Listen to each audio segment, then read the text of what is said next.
कहानी का शीर्षक जादुई पन्ने। पहला भाग।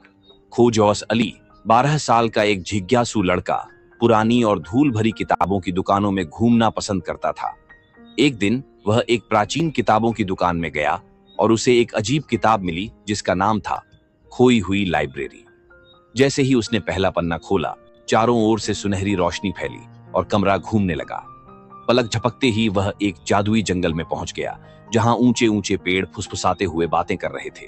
ये किताब साधारण नहीं थी, ये उसे अपनी कहानी के भीतर खींच लाई थी। दूसरा भाग। बोलता हुआ पेड़।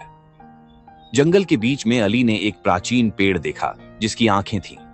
पेड़ ने भारी आवाज में कहा, तुम ही चुने गए हो। यह किताब तुम्हें यहां लाई है, लेकिन वापस लौटने के लिए तुम्हें 3 छुपी चाबियां ढूंढनी होंगी। अली का दिल तेजी से धड़कने लगा।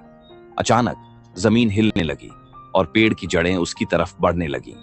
वह तेजी से भागा और किताब को कसकर पकड़ते हुए जंगल के गहरे हिस्से में घुस गया। तीसरा भाग। साए की नदी। अली एक चमकती हुई नदी तक पहुंचा, लेकिन यह कोई साधारण नदी नहीं थी। यह साए की तरह काली तरल थी। उसे किनारे पर एक नाव दिखी, लेकिन जैसे ही वह करीब पहुंचा, पानी से एक काले साए का जीव निकल आया। वह फुसफुसाया, अगर तुम मेरी पहेली का जवाब दोगे तो ही पार जा सकोगे। जीव ने पूछा, वह क्या है जो जैसे ही उसका नाम लोगे गायब हो जाता है?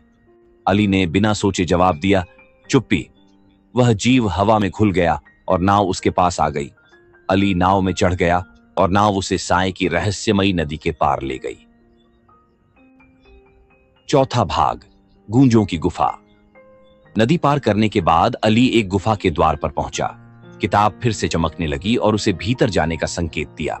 गुफा के अंदर दीवारों से गूंजती हुई आवाजें आ रही थीं, जिनमें से कुछ पिछले साहसियों की थीं। एक आवाज ने धीरे से कहा, रक्षक से सावधान रहना। अचानक एक विशाल पत्थर का गोलेम पुतला प्रकट हुआ और उसका रास्ता रोक दिया। अली का दिल जोरों से धड़कने लगा, लेकिन उसे किताब के पहले पन्ने की एक बात याद आई। प्रकाश के शब्द बोलो, उसने जोर से कहा, लक्सा ल्यूमिना। किताब से रोशनी की एक किरण निकली और गोलेम जम गया, जिससे अली का रास्ता साफ हो गया। पांचवां भाग। अंतिम चाबी। गुफा के अंदर अली को हवा में तैरती हुई तीसरी और आखिरी चाबी मिली, जो तेजी से चमक रही थी। जैसे ही उसने चाबी पकड़ी, पूरी गुफा हिलने लगी और ढहने लगी। पत्थर गिरने लगे और जमीन उसके पैरों के नीचे से खिसकने लगी।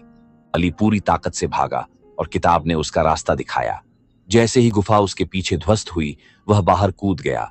तीनों चाबियां उसके हाथ में थीं। किताब के पन्ने तेजी से पलटने लगे और फिर अचानक एक खाली पन्ने पर रुक गए। उसके सामने एक पोर्टल खुला और उसने उसे वापस असली दुनिया में खींच लिया। अली फिर से उस किताब की दुकान में था और वह प्राचीन किताब अब उसके हाथों में थी, लेकिन अब यह बदल चुकी थी। किताब के पन्नों में अब उसकी खुद की कहानी लिखी हुई थी। मुस्कुराते हुए अली ने सोचा, यह तो बस शुरुआत है। जादुई पन्नों के भीतर और भी कई दुनिया थीं और अब वह